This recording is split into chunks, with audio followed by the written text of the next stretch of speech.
Good morning. Yep, Uncle Lou here.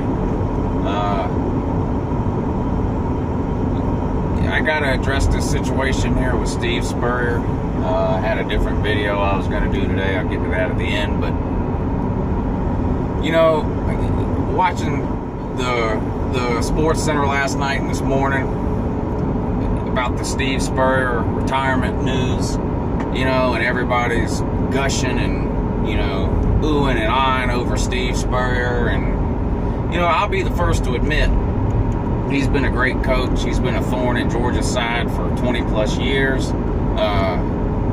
But honestly, somebody needs to just come out and say it. So I'm going to say it. Let's just call it what it is. Steve Spurrier is a quitter. He's quitting. He's quitting on his team. He's quitting on the University of South Carolina. He's quitting on the fans. He's a quitter. Now, you can sugarcoat it any which way you want, but the bottom line is he's a quitter. He's quitting in the middle of the season. And for why? What reason? Well, he said it himself at his press conference today. They're not any good. That's why he's quitting. Because they're terrible. They suck. That's why he's quitting. They're not any good. He laid out all the reasons. You read between the lines. You know, he said he thought about quitting last year because they were terrible last year. But they messed around and won their bowl game, so he decided to give it one last hurrah. Now here they are. They suck. What are they? 2-4. Probably should be 1-5. It was a miracle they won that first game. And the bottom line is, he just doesn't want to be involved with a loser. Period. And that's what South Carolina is. And he said as much in his press conference today. They're not as good as he thought they would be. They're not as good as he hoped he would be.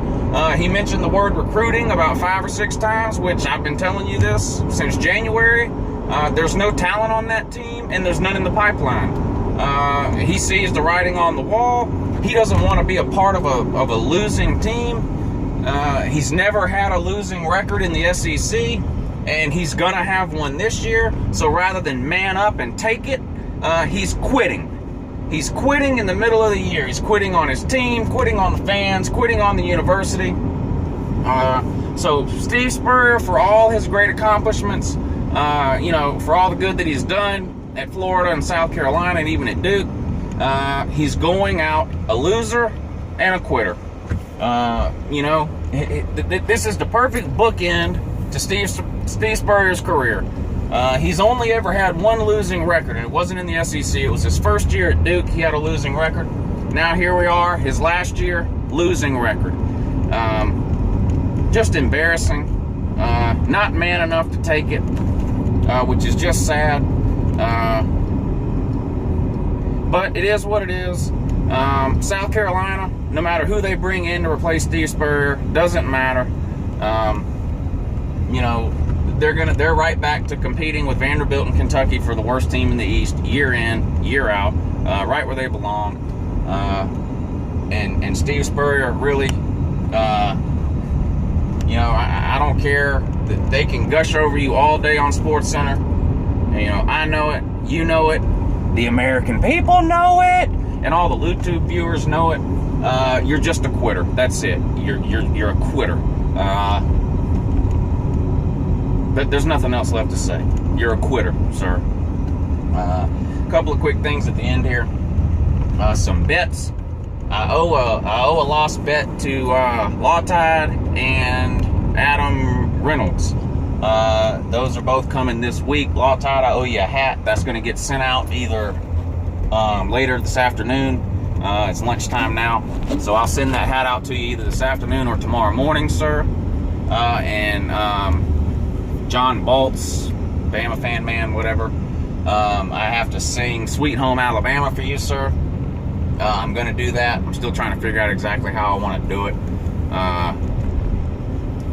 I got to get the music to play in the background some kind of way and sing along. So That'll be either what's today, Tuesday. I'll do that for you either tomorrow or Thursday.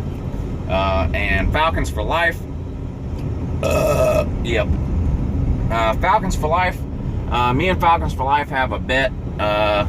Most rushing yards for the season, regular season, between Todd Gurley and Devontae Freeman. Now, Devontae Freeman has a 2-game head start on Todd Gurley, which is only fair. But actually, Devontae Freeman's half the player of Todd Gurley. But Devontae Freeman is winning right now because he had that 2-game head start. But Gurley will destroy him in total rushing yards by the end of the year. I'm not worried. So me and him have a ticket bet. Most rushing yards, Devontae Freeman, Todd Gurley during this regular season. Loser has to buy a ticket to a game next year. So if I lose, I have to buy him a Falcons ticket. And when he loses, he has to buy me a UGA ticket. But anyway, just to sum up here, bets being paid today and tomorrow or the next day. Falcons for life. Me and him have a bet. Todd Gurley, Devontae Freeman, most rushing yards regular season. Steve Spurrier, nothing but a quitter.